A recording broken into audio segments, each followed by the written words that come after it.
withheld from this family, and he's very upset about it. You know, and it seemed to me like, you know, like, I mean, I can imagine how Jackie and Tito and Marlon must feel too. I mean, what are they? How are they feeling about this? I've spoken to Marlon. Marlon is just sad. He feels the terrible loss of his brother, and he can't really get over it. It's something which is not only a public crying session, but it is a personal tragedy that he cannot get over.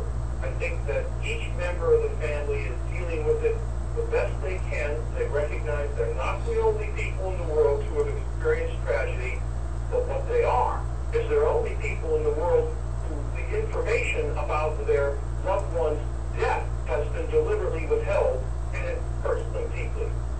And I can't even begin the magnitude of pain that it's causing, because you know, I've seen them all at the courthouse, and I've sat in the courtroom with them all, and I could feel it. You know, when I'm in there with them, I could feel the pain. And when I look, I agree. You know, and so my heart goes out to Joe and Catherine and the entire family, and Prince and Blanket, and all the children, and all the grandchildren, the entire family. My heart goes out to them. It's a terrible tragedy. We lost the greatest entertainer in the world. I think it's to the fact that when we get these high-profile cases, we get courts which are not able to function. We saw that yesterday in the Lindsay Lohan case. Lindsay Lohan was arrested for a violation of her probation. Yes. Ordinary process in that case is that she will be charged with a probation violation, granted bail, and there will be a hearing held on whether or not she violated her probation. She cannot, no judge in the world can simply send her to jail finding that she violated her probation. You have to have a trial first. That's what we remember in Alice in Wonderland. The Queen said, off with their head. And the king says, don't we need a trial first? And the Queen goes, oh yeah, I forgot. Well, let me tell you something. We need due process. Yes, we do. We didn't get it in Lindsay Lohan's case. We're not getting it in Michael Jackson's case. Hey, I just wanted to say this, you know, when I think about Paris, Blanket, and Prince, and the stuff that they're going to have to go through as being young celebrities, you know, I'm so glad that the family is there to shelter them and give them the proper leadership, direction, motivation, and integrity, and to be there to actually, believe it or not, to blanket them from all the outside media and all that paparazzi stuff and all that stuff. What do you say about that, Brian? I think that Michael Jackson, of all the things he wanted with is he wanted to have them to experience a normal childhood, one where they could be children, where they could be carefree, where they didn't have to worry about all the adult things that we have in life. He felt that his childhood was taken from him because at the age of 12 he was thrust into the hysteria of a show business career.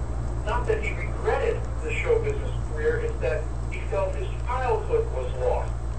Michael Jackson, I think, would be most disturbed that his children were not given the opportunity that he wanted to give them, because his death has thrust them into the limelight, thrust them into adulthood, made it so that they too have to be responsible in a way that he didn't want them to have to deal with it. He would be most upset about the fact that his children have had to become adults long before he wanted that to happen. Well, you know, first of all, Brian, I want to thank you for coming on the show and sharing with us. We're going to just clap our hands for Brian Austin. I mean, Brian, we're not finished yet, you know. I mean, before you go, there's something I'd like to talk about. Mr. Larry Nimmer, who videotaped you and I and interviewed both of us in Las Vegas when we spoke there at the fan convention, excuse me, and he had a DVD called Michael Jackson, The Untold Story of Neverland, which I'm holding in my hand right now. Do you know about this DVD? Sure, yes, I do. Would you like to just share a little bit about the DVD? Are you in this DVD too? I think there are some points about me in there. It is about mostly Michael Jackson, his experiences in life, how he built Neverland, what he wanted Neverland to do. You see, we hired Larry during the trial in 2005, and he had the assignment of photographing Neverland because the prosecution was saying that Neverland Ranch was some kind of witch's gingerbread house, which was designed to lure children, where Michael Jackson would groom them for molestation and wow them with all the exciting things at Neverland Ranch and then molest them as if he were some kind of wicked witch. It was almost comical that these kinds of statements came from the prosecution. So we hired Larry Nimmer to go in and to film Neverland Ranch in order to show the jury what the ranch was really about. And what this ranch was full of artwork, of bronzes, of statues, of paintings, of antiques, of all kinds of valuable, incredible artifacts, which are literally unbelievable when you look at the extent and the care with which Michael Jackson collected them. Over 1 million books. 1 million books were part of his collection. He had one of the largest, if not the largest, private libraries in the world. This is what Neverland Ranch was. It wasn't built to lure children. It was built to wow Michael's friends, like Elizabeth Taylor. When she came to see that ranch, her jaw dropped at the magnificence and the beauty. And when he wanted his other friends, Marlon Brando was especially someone whose opinion Michael absolutely relied on and adored. And when he saw this ranch, it was absolutely jaw-dropping to him. The main street of the ranch was named after his mother. This wasn't a lure for children. It was to excite the child in all of us adults. And that's what Larry Nimmer's video was all about. Now, Brian, also too, you have a PowerPoint thing that you're doing. Could you just share a little bit of that before we go about what you're doing with your PowerPoint and how can people check it out? And would you come live to the show maybe next week or the week after and maybe share your PowerPoint presentation with the world? If I can get over there, Eddie, you betcha. It is a presentation about my history with Michael Jackson, all the photographs that I have with him, some of the... Are you there? Hello? Okay, some kind of way we have lost Brian. Let's see if we can get Brian back on the phone here. I don't know what happened. But let's see if we can get him back. You know how cell phones are. But this has been a very intriguing and interesting conversation. What do you think? Yeah, I think so. And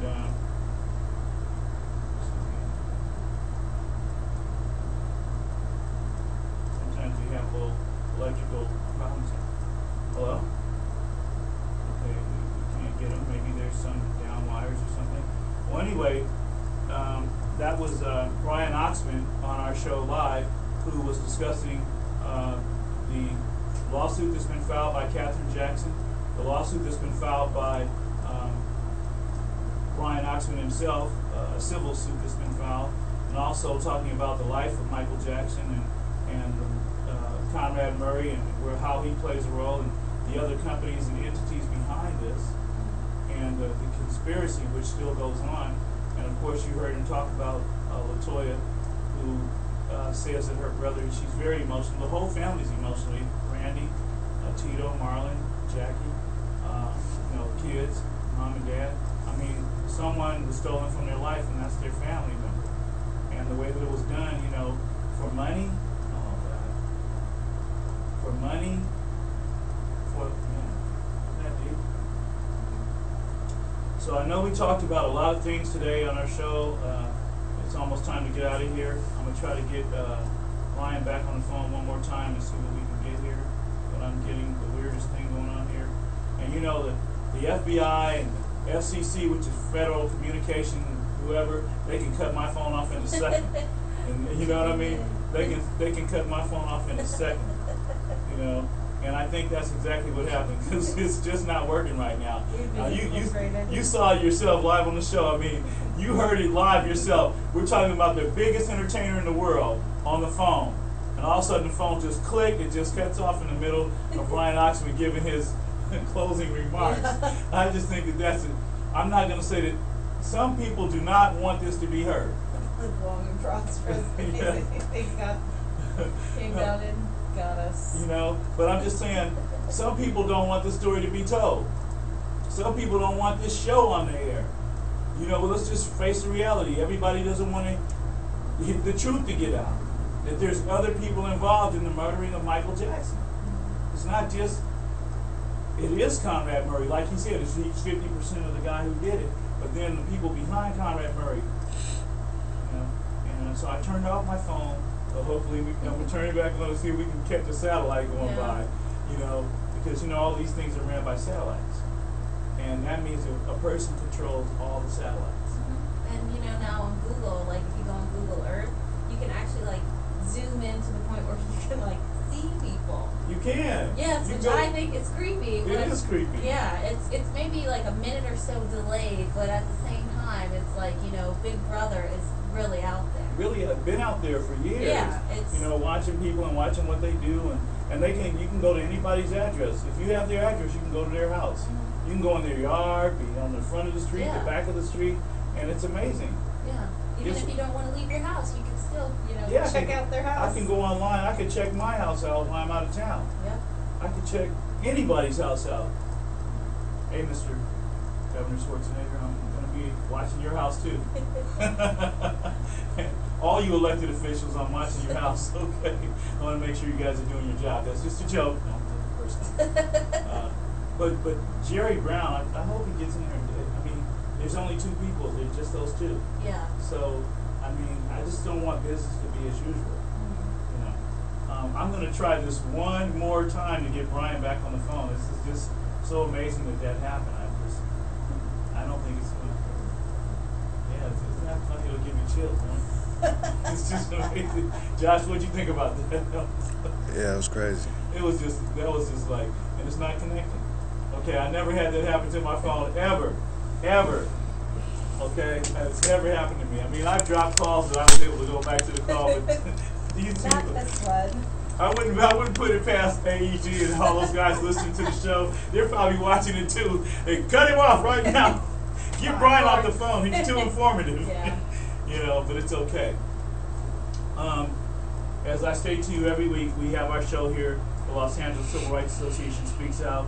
And on our show, we talk about civil, constitutional, and we also have and human rights. So what we're going to do is what we always do is we're going to talk about Jazz. Could you tell people a little bit about? Do you know about the Taste of Soul? The Taste of Soul, Josh. You know about the Taste of Soul? A little bit. It's going to come up. You know, every year in October, in the month of October, in Los Angeles on Crenshaw and King Boulevard, they have what they call the Taste of Soul. If you've never been to the Taste of Soul, it's a one-day event, and all these people come out and they're cooking everywhere, from Crenshaw and King down to like Crenshaw and Jefferson. It's a long way, and there's all kinds of booths set up with all kinds of food and all kinds of people are selling all kinds of stuff, and there's all kinds of people like Bobby Brown performs, Angie Stone performs, a lot of different. You never know. Corinne Bailey Ray might be there this year. You know, I love Corinne Bailey Ray. She's a great singer. They have so many people that come and perform, and it's so wonderful. So next week I'll talk on the show again about the Taste of Soul, which is coming on Crenshaw and King in the month of October. Also, October the 26th, don't forget this, that is the next court date for Mr. Michael Joseph Jackson, the Conrad Murray case, October the 26th. Now the trial will start, the preliminary hearing will start, as I've been telling everybody, it will start on January the 4th, if I'm not mistaken. It's January the 4th, 2011 will start the trial for Conrad Murray and the wrongful death of Mr. Michael Joseph Jackson. We've covered a lot of topics today. We talked about quick news. We had politics.